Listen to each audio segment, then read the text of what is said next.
Hey there. Oh, God, I always start out like that. This is episode 3, I guess, of the uncreatively named Wrate podcast. And I just started recording this episode twice, but the first time I got frustrated with it. The second time I accidentally deleted it. So now this is take 3. And I don't know how long it's going to be. I know the other two are kind of long, but whatever. Anyway, what I was talking about before was basically hard decisions and thoughts. So I started out by asking whether or how can you know whether a potential course of action that you decide upon is the right one to take. And I asked a similar question, which is that how can you know whether your goals, adventures, or whatever you prefer to consider them as, are worth pursuing? So the basic idea, or basic question rather, is how can you be sure that events in the future will be as you'd like them to be? And the question does seem kind of pretentious and silly, because it's like, well, you can't control the future, so why worry about it? You could also say, well, pretty easy, just take whichever course of action you trust in more and see how it turns out. And if there isn't one you trust particularly, go with whatever seems more in line with your feelings. If you don't have a lot of feelings on it, then just go in line with logic. And yeah, then you just do it and you see what happens. And I guess if you don't have logic, you could just flip a coin. But maybe some things come to that point, but generally I prefer not to. And of course, decisions are much easier to make if you have some purpose or goal on which to base them. And I've talked a lot about purpose before. For right now, I won't go into it, but that's the basic point. So from there, I said that, well, I don't know how I got from one point to another, but somehow I started getting into thinking from there. Oh, I know what I did. So the other possible answer I considered is that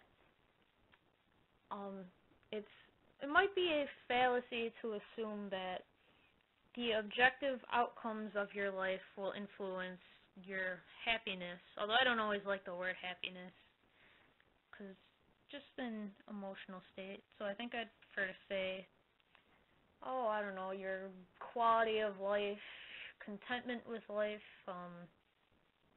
your growth, your development, something, I guess, that goes a little beyond just feeling good. But feeling good tends to be, at least at some point, a good indicator of those things. So,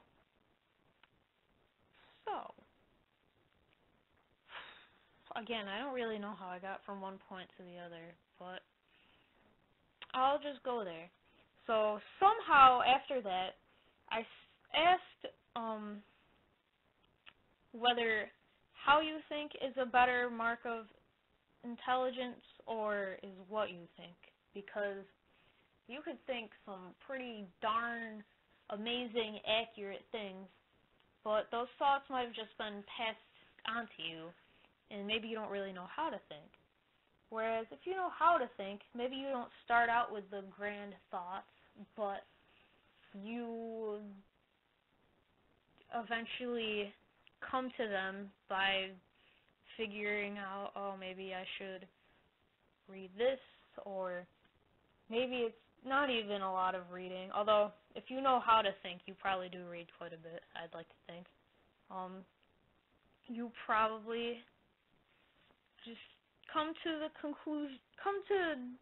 pretty good conclusions just by working through things. And I think either way, you can be led to some degree of prosperity in thinking. I feel like I had a decent start on both, at least at various points.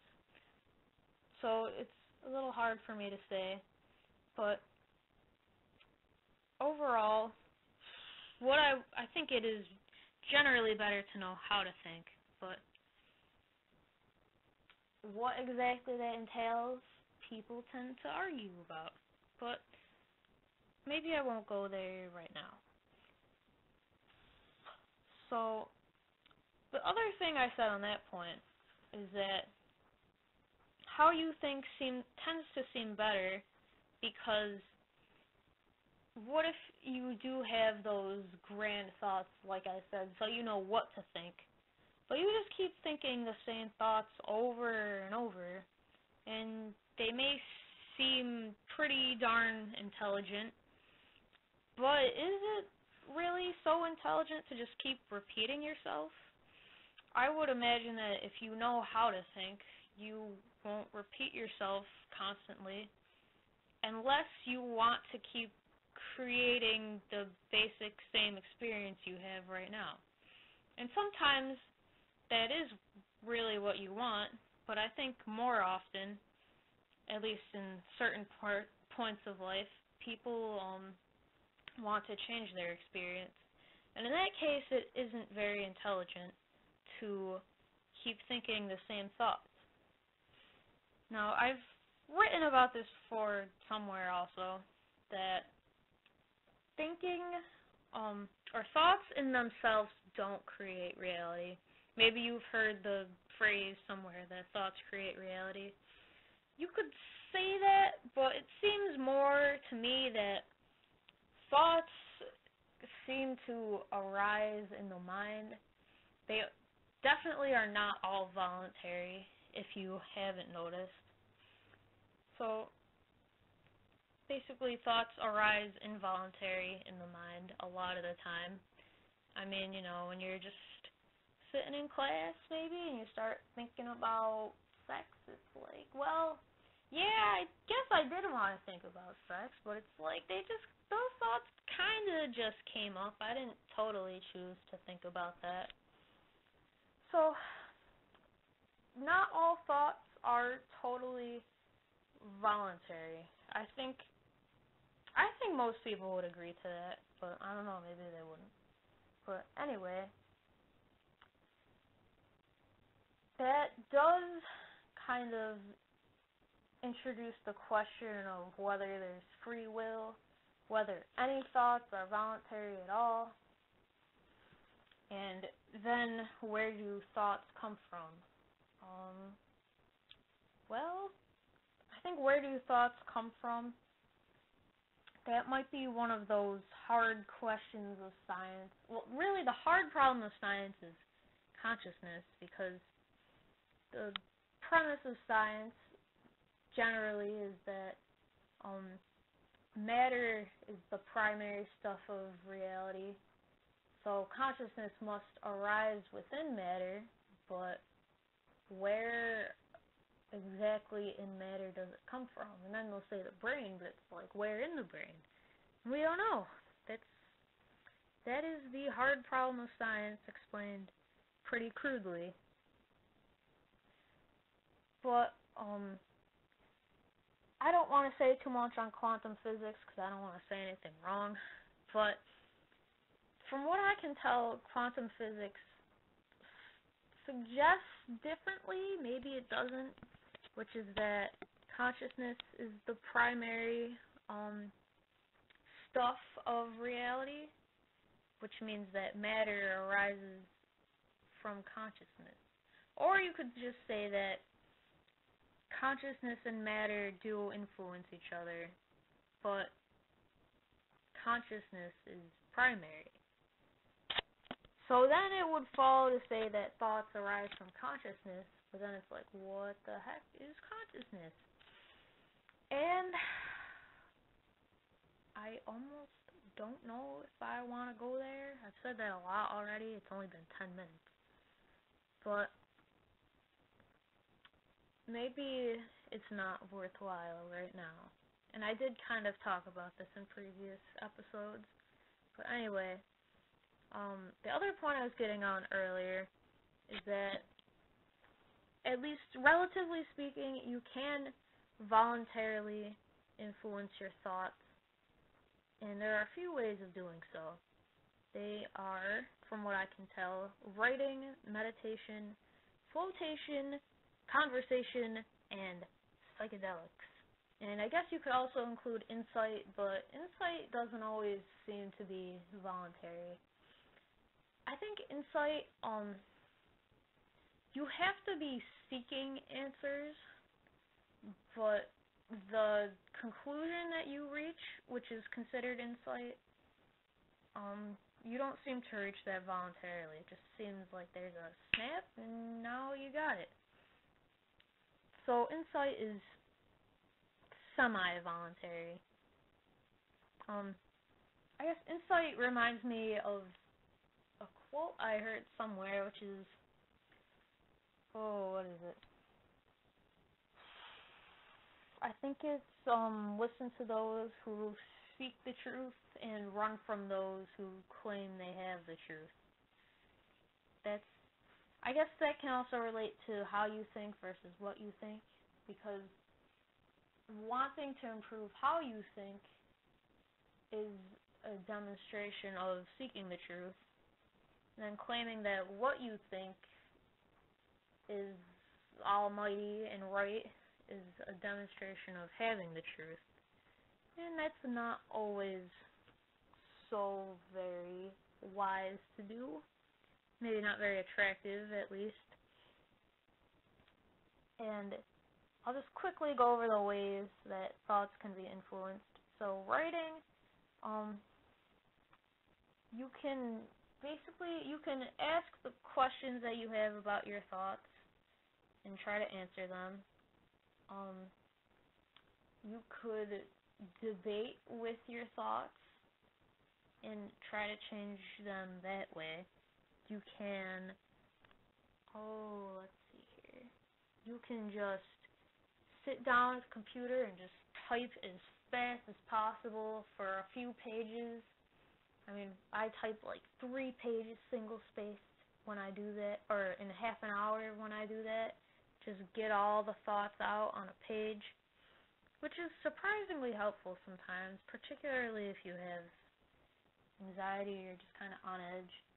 That can be nice. I would say, the main point of writing is that you write to figure things out. And supposedly Kevin Kelly, the editor of Wired, relayed that to Tim Ferriss, the author of The 4-Hour Body. And usually when I sit down to write an article, I don't know 100% what I'm going to say beforehand. Actually, usually I know only like 10% of what I'm going to write beforehand. And when I do these podcasts, if you can even call them that, which I haven't done too many of, but I know probably like 2% of what I'm going to say before I start recording. That may or may not be a good thing, but for me, it's just a nice way of going with the flow of thoughts and just trying to figure things out as I go, and it's nice. So, for me, I write in part because, like I said, for that reason, because it helps me to figure things out. It's not just to present my ideas, it's just more of a way of exploring ideas. So after I write, I come away with, you could say, richer thoughts and a more complex mind. Well, maybe not complex in a bad way necessarily, although you can go down rabbit holes and then you're stuck there for a while. Whether or not you consider that bad, I guess I'll just leave that up to you for now. That's always the easiest thing to do, right? So the next way you can semi-voluntarily influence your thoughts is meditation.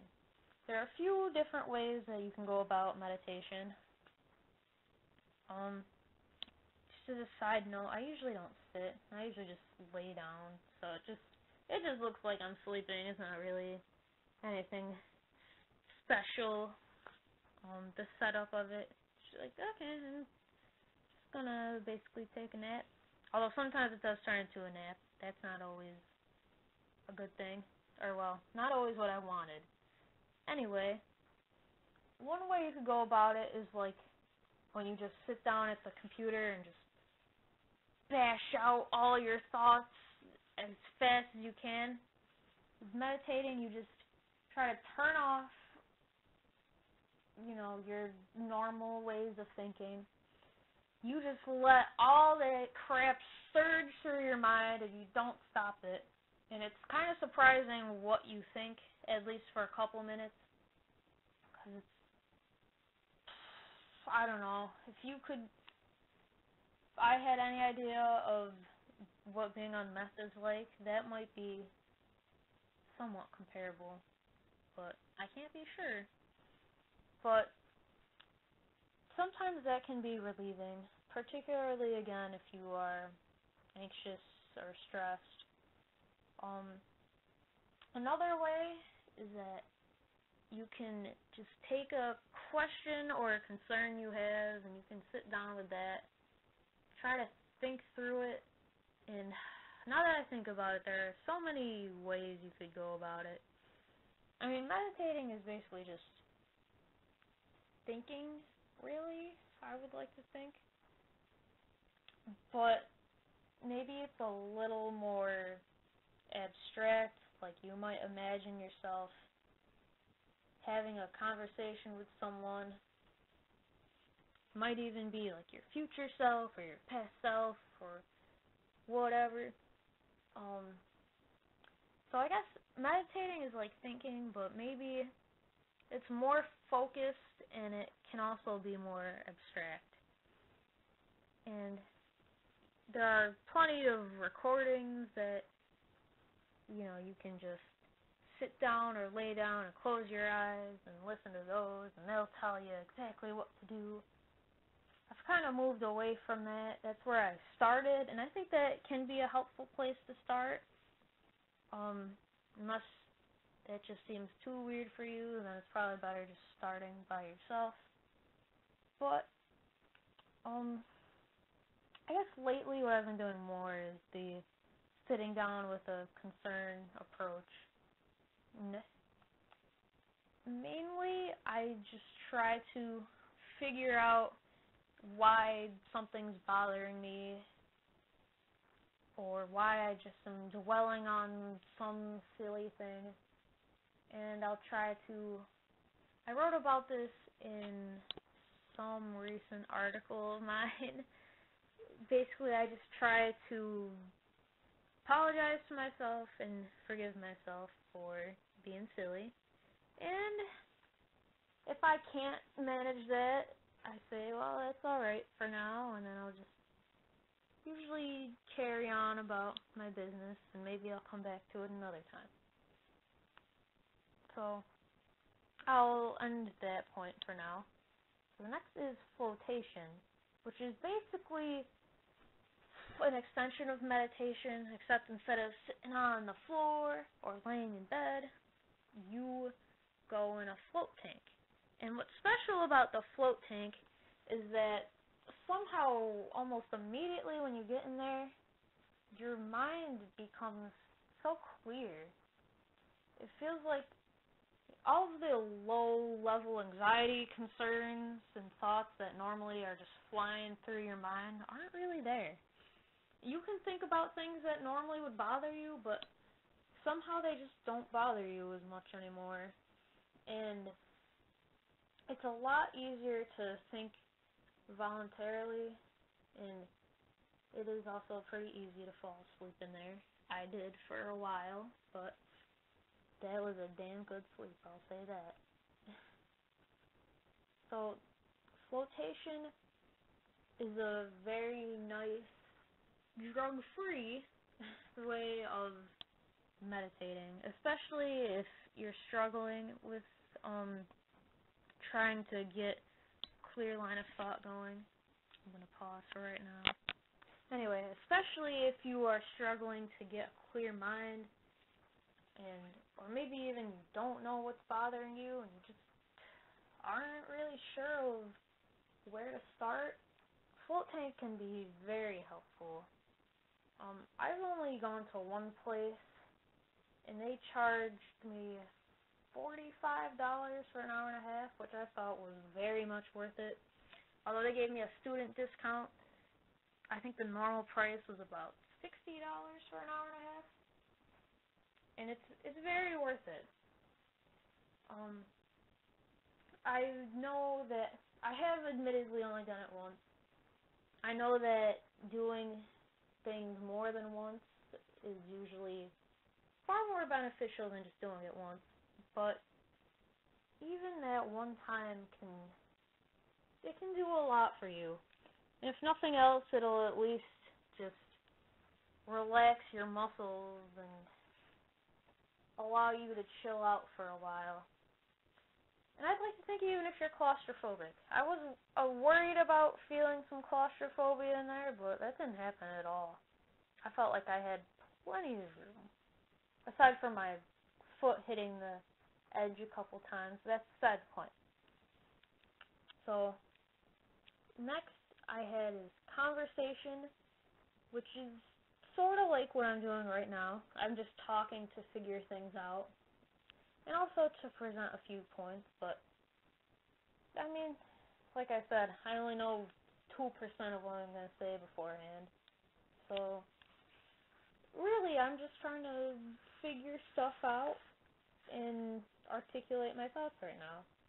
And doing that with another person can be particularly helpful because they can demonstrate their perspective to you, and they might come up with ideas that you might not have had just because of that perceptual difference. And sometimes just talking about things, even if it seems like a stupid problem you have that you should be able to get over, talking about them can be just very cathartic, I believe the word is, relieving somehow. And I know that, well, in the past, I've had a lot of resistance to talking about my problems because it seems like, I'm fear-mongering, I'm just spreading all of the bullshit in my mind, and my output is poisoned. But generally, just that one moment of a seemingly poisonous output makes the rest of my output thereafter that much better. So basically, just talking about shit that's on my mind, even if it seems like it's not very positive, it helps me to be more positive after. So, I think it is worth it, generally. And, well, if there's something you want to tell someone and you're worried about them not digging it, I like to think that if they don't dig it, then, well, it's probably better that you found that out. Because otherwise you'd have just kept wondering, well, what if? Like, what if things could have turned out fabulous? But now you know, and even though the outcome was not what you wanted, you can just move on. Here's a stupid side point, but when I found out from Harvard a year and a half ago that I got rejected, I smiled. I was like, thank God, I know now. Although I guess I didn't want to go there that much anyway. But, moving on. The next one I had was psychedelics. I almost don't want to talk about that right now. But I was thinking about just writing an article on this. Maybe I will. Maybe I'll just go over it briefly. Oh, what the hell? Everyone's gonna find out eventually anyway. So, last weekend, I smoked marijuana for the first time. Isn't that crazy? It only took my last days at college to get that one out.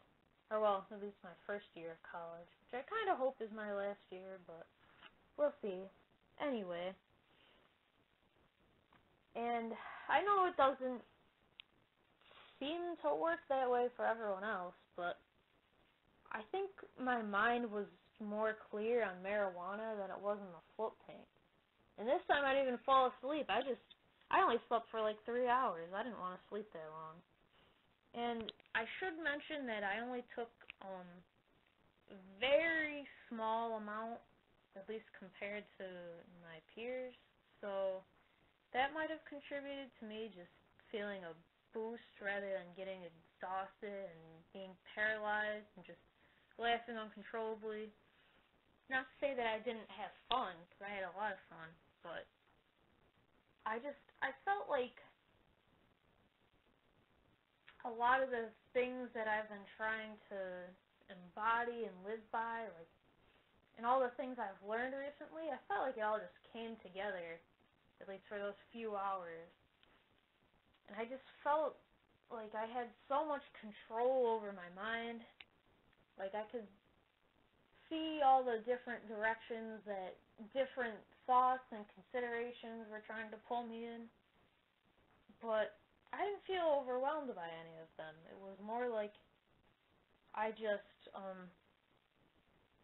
just pick one, and whichever I picked was okay, but it wasn't just a sort of acceptance thing. I could see which choice I really wanted to go with and which choice I trusted more, and I just said, okay, let's go with that one then. Sometimes, when you want to do something, and this happens to me too, you just don't do it for whatever reason. But that night I was like, alright, I want to do this, I'm going to do it. That's it. And it's not that I was perfect. There were some things I wanted to do that I didn't, which I won't go into, but it was certainly far better than usual. My mind, again, was so much more clear than usual.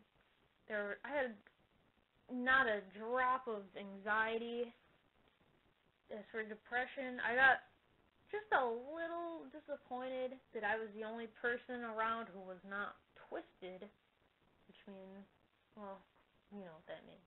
But in that I didn't really have anyone to share my newfound intelligence with, but then I just decided, well, I can still have fun even in this situation, and since this is the first time this has happened, it's probably better for now that I just keep my thoughts to myself.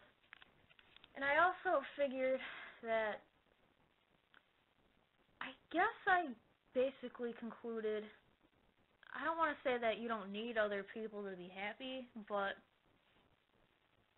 you can largely create feelings of wellness in yourself that are independent of other people.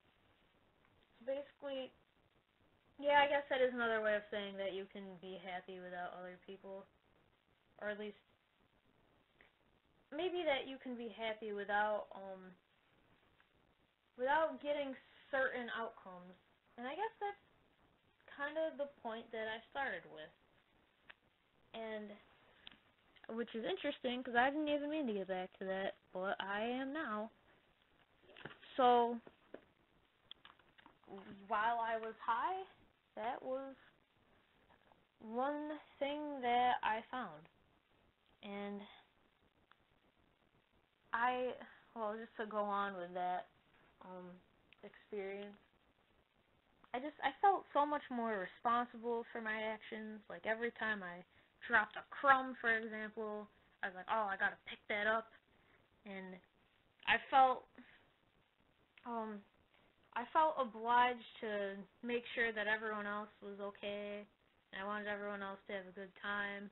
I felt very caring for my friends, and I felt more impeccable than usual, which means basically self-loving, you could say. Impeccable, that kind of means that you don't let anything degrade you if you can help it. And overall, it was so amazing. And I really can't understand why it's illegal. Again, I know most people don't have experiences like that, but I think if I told someone that I felt like that I had this experience, but I didn't mention that it was induced by marijuana, they would be like, wow, that's awesome, that's beautiful. But then, of course, when you throw in the marijuana point, it's, excuse me? Don't you know that's not legal, Kim? And then suddenly I become a crazed stoner, which I know, I think in the past I said, hey, I'm not actually a stoner, I just sound like one, but maybe now I can be considered one. I don't know if 2 hits of a joint really count, but it's kind of silly, really. I know people know that. If you're listening to me, you probably know that. And I do wonder sometimes why the heck they make it illegal, or why they've kept it illegal, I should say. I don't know if I want to go on that tangent now. Like I said, I wanted to write about it. 'Cause I know, well, I think my articles get more views than my podcast. I'm not really sure. But I won't go too far on that point right now. And I've said that many times in the last half hour. And what I wanted to find is that I have Marcus Aurelius's Meditations, which was basically his journal of thoughts he had on basically how he thought he should behave and approach life. And if you don't know, he was the emperor of Rome, which means that he was the most powerful man on earth for some time. And I can't find it now, but he says somewhere that basically you should love most of all your present circumstances, because what could better meet your needs? I really wish I could find the quote, but I think I have said something similar to that before. And again, this is kind of just the whole we're all repeating each other and then we're repeating ourselves thing. But when I saw that, I was just like, whoa, man, that's awesome. And it is. The article I wrote related to that idea is called You Always Get What You Want. And I don't think it was particularly popular because, I'm sure some people see that title and they're not happy because it's like, no, you don't. You don't always get what you want. But I do like to think that, well, maybe it's like the Rolling Stones song. You can't always get what you want, but if you try sometimes, you just might find you get what you need. That's the basic premise. And it's kind of like, who's to say what you need? Is it you? Well, I don't think individuals can always be sure of what they need, because it's kind of going back to that future event thing. You can't be sure of, I do feel like I am kind of fatalistic. I was going to talk about that. I feel like I'm too fatalistic almost. But it generally seems like whatever happens, you need it in some sense. And I think I mentioned, maybe this was in the erased version, that sometimes the objective outcome isn't most important, because no matter what happens, you can still learn and you can still develop consciously. But, damn it, I lost that train of thought. fuck, I don't know what I was gonna say now. Oh man, don't you hate when other people do that? Or when you do that? Well, let's see, there's all these little flies today. They were never around until now. Now it's on my pen. Anyway, so I said that, objective outcomes aren't always the most important thing, and who's to say what you need? You could say you, and that, what you need, I guess, is to fulfill and work toward your purpose, which just kind of seemed like a selfish idea of what you need, maybe. And also, purpose can definitely be considered to go beyond need. I guess maybe you could consider it a spiritual or metaphysical need, but, you know, it's not quite like, eating and drinking and staying warm and not getting eaten by bears, but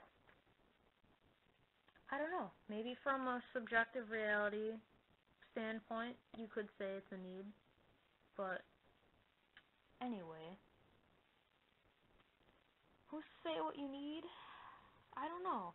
I guess from my context of reality, what you need is, of course, to develop consciously, which basically means that, well, you could say it's learning how to think better.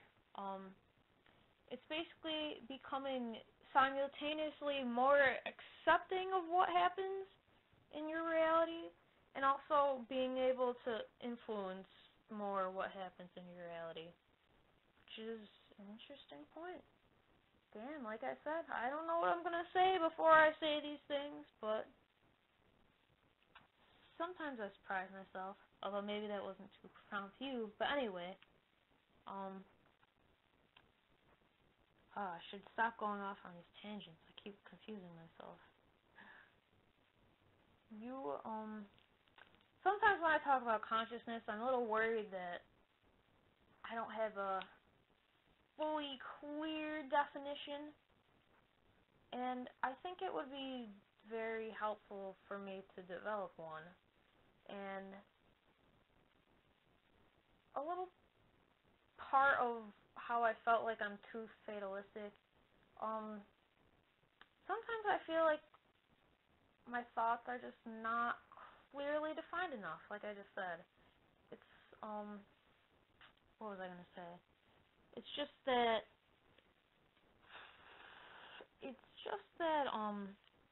I think about these things like, oh yeah, let's go be more conscious and woohoo, but it's like, well, what the heck do you mean by that? Or it's like, I need to do this. Well, what does need mean in this case? Do you really need to be with that girl or talk to that person? I don't know. Or did this really need to happen? Who's to say, once again? So, it is important to define what you're talking about, especially when it comes to the words that frame your context of reality, which means that basically the words that make up your beliefs and your values and whatnot. Yeah, you should know what the words of those mean, because otherwise you don't really know what you believe, now do you?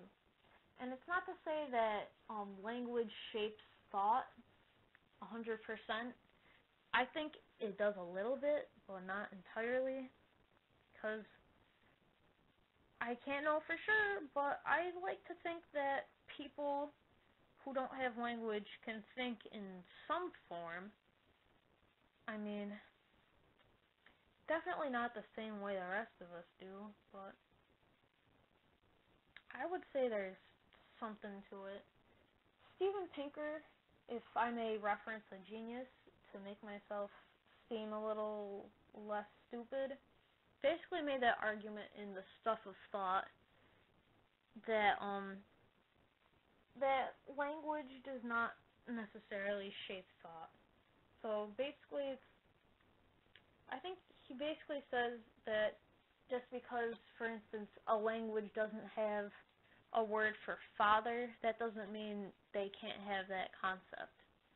Maybe they're less likely to understand and grasp that concept, but that doesn't mean they can't have it. But that was not the main point I was working at. So the main point, again, you should know what you're talking about. You should, at least for yourself, your beliefs should be clearly defined. And if you're going to talk about something all the time, likewise, you should know what you mean by what you're talking about. And I feel like there's something on the tip of my tongue. I just don't know quite what it is. Well, challenge your own viewpoint. I believe I talked about this in episode 1, part 1, roughly. This is going back to how to think. Like I said before, thinking the same thing over and over is intelligent only if you want to keep experiencing what that line of thought creates. So,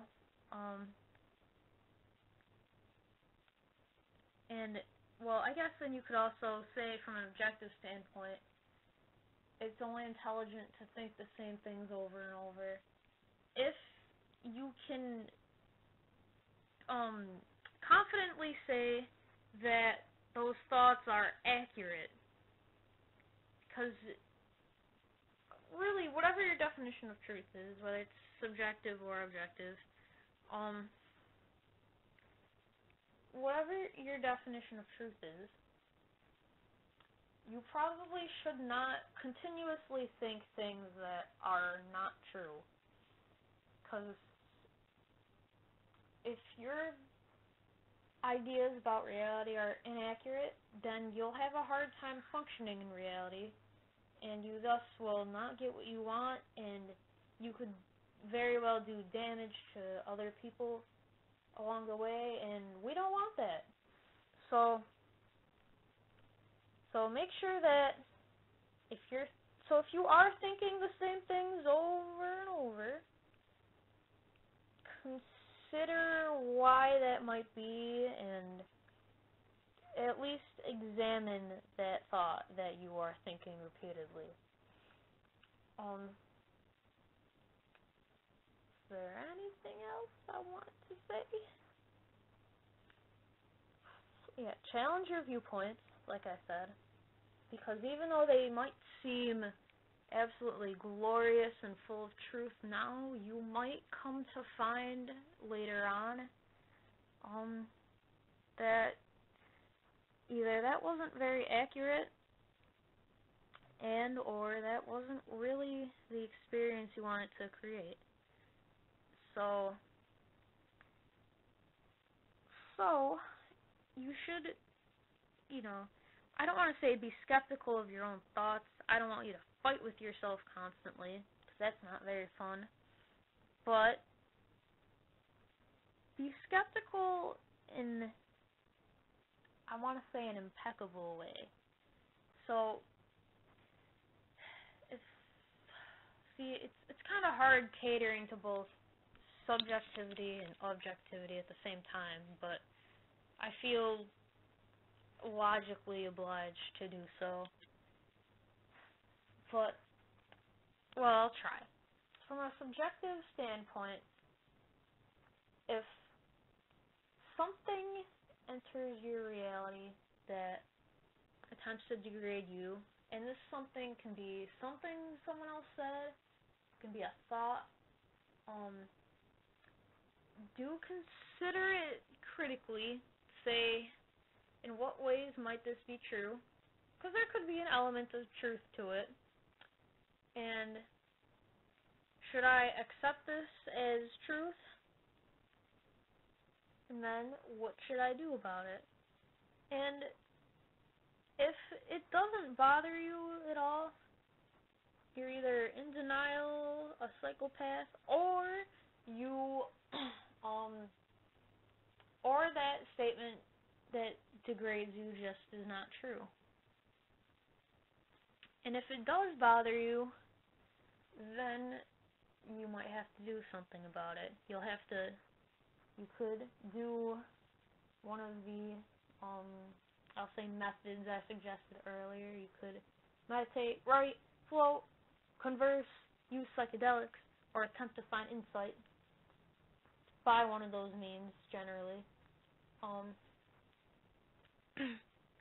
And you will have to, you'll just have to figure yourself out and see what's going on.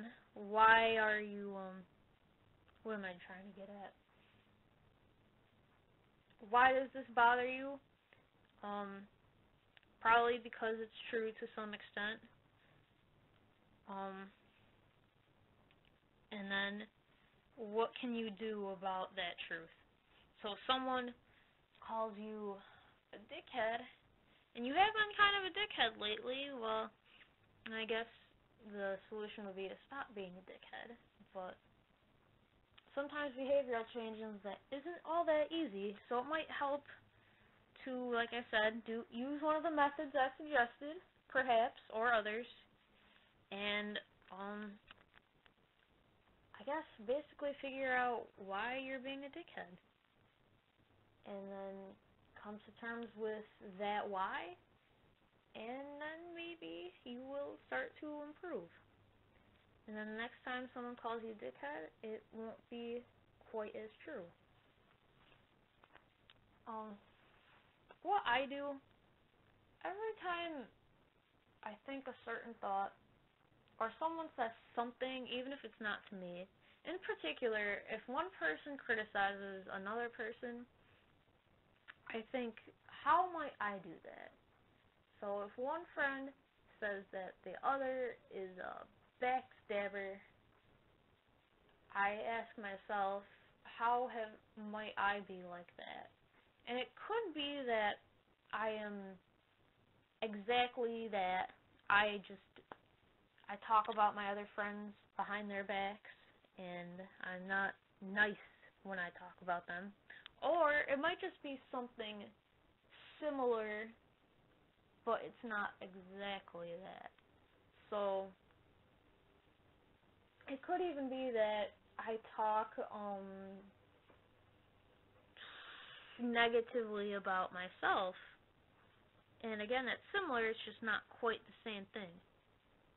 But you could say that I'm kind of stabbing myself when I do that unnecessarily.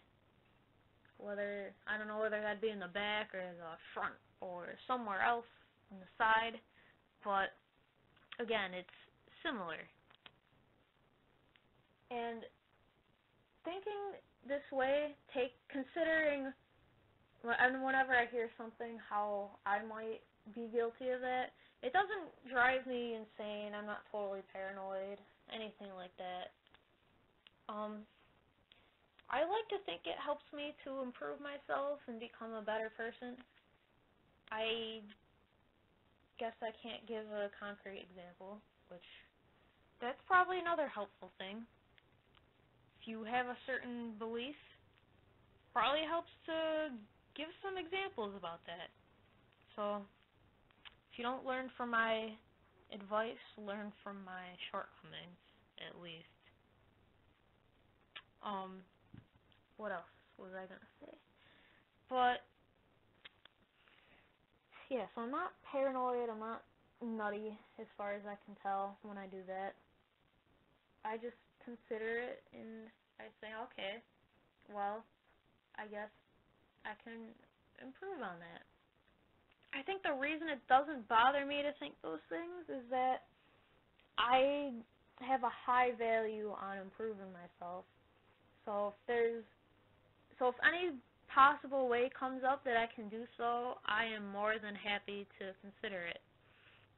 I don't know if taking that perspective would be helpful to other people so that they can become more introspective and thus improve themselves more. You could try it. I'll say that at the least. And I guess that's kind of going back to the beginning. It's like, how can you be sure a certain course of action is right? Well, if hearing that feels right to you, then it might be worth giving a try. If it was totally repulsive to you, it might be worth exploring more. I mean, I know whenever I'm repelled by something, I mean, yes, I don't want to be near it, but I'd like to at least know why I'm repelled by that thing. It kind of makes the thing more interesting. It's like, ooh, why does that bother me? That's interesting. Maybe a little sexy even. Anyway, and if you're kind of unfazed by it, and you know, don't try it if it doesn't seem like it's going to be worth it. But from perspective experiments, you generally won't lose money, and, well, I shouldn't say that. Taking certain perspectives will cause you to lose money. I don't think this one will, considering your shortcomings. I'd like to think that could help you make money, unless you're making money in a very unethical way, in which case I apologize for your soon-to-be loss of money. But, yeah, all perceptual experiments cost really is, your time. Well, your attention, your mind. They can cost a lot of your attention, especially if it's subjective reality. Then it can, oh my god, that can cost a lot of attention, at least at first. But even now, it still does sometimes to try to stay in that mindset. But you basically, whatever seems like it would be worth trying to you, just, well, go ahead and try it. Why not? Again, it's kind of similar to a question I asked earlier. Who's to say what's worth trying? In this case, I'm going to say that it's you. I'm not saying you know everything, and I'm not saying that you're the absolute author and authority of your life, because like I said earlier, a lot of thoughts arise involuntarily in the mind, and what follows from there is that a lot of decisions are involuntarily made. So you aren't 100% the author of your life, but that doesn't mean you aren't responsible for your life. You are. And it also means that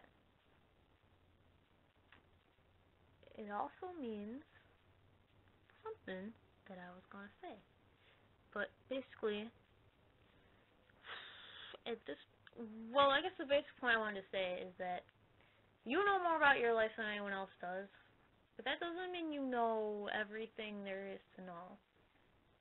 And certain choices and possibilities, they only become available to you once you're aware of them. So if you so basically you could say that an increase of knowledge coincides with an increase in free will. Stefan Molyneux said that on Free Domain Radio, which is his podcast. I think he has like 2,000 episodes, which is crazy, especially compared to 3. I guess you could say 4. But,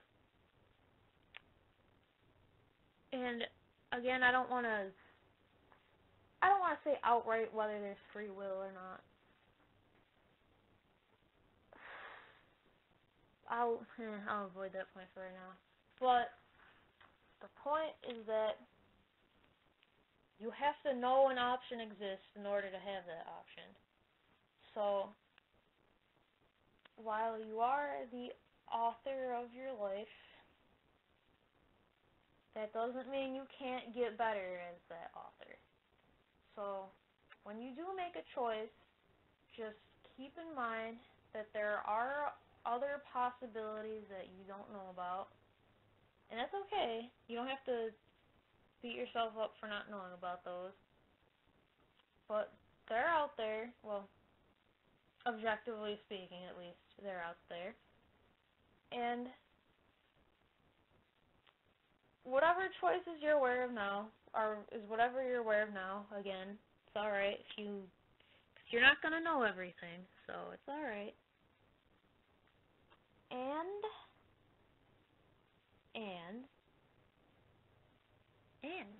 yeah, and. Oh boy. No, I'm not trying to squeeze out an hour here. I just keep losing my train of thought for some reason. But I'm probably wasting more time by saying that. Anyway, I should be more impeccable. So overall, if it feels right to you and you trust in it, just try it. I think perceptual experiments are a very important way of improving yourself and of possibly changing the course of your life, maybe even dramatically so. I mean, from what I can tell, perspective is nearly everything. It makes certain things visible to you, other things, like choices, invisible. Determines your general mood. I think it has a lot to do with the thoughts that arise in your mind. And it's kind of similar to another question I asked earlier. Where the heck does perspective come from? I don't know. I guess you could say the brain, consciousness, and that's like, where do those things come from? I don't know. And I could kind of make an argument for either, but I won't go there right now again. And that is just about all I have to say for now. And this is basically how I ended one of my other podcasts, which is that you should explore other perspectives because you have no idea what they're going to bring you until you explore them, because it's pretty hard to contemplate a perspective from the outside. You can criticize it from the outside. You can only criticize it from the outside, in fact, but you can only experience it from the inside. So there's only one way to find out. So if you want to make some changes and you want to stop thinking the same thing over and over again, consider changing your perspective, which is a change in how you think.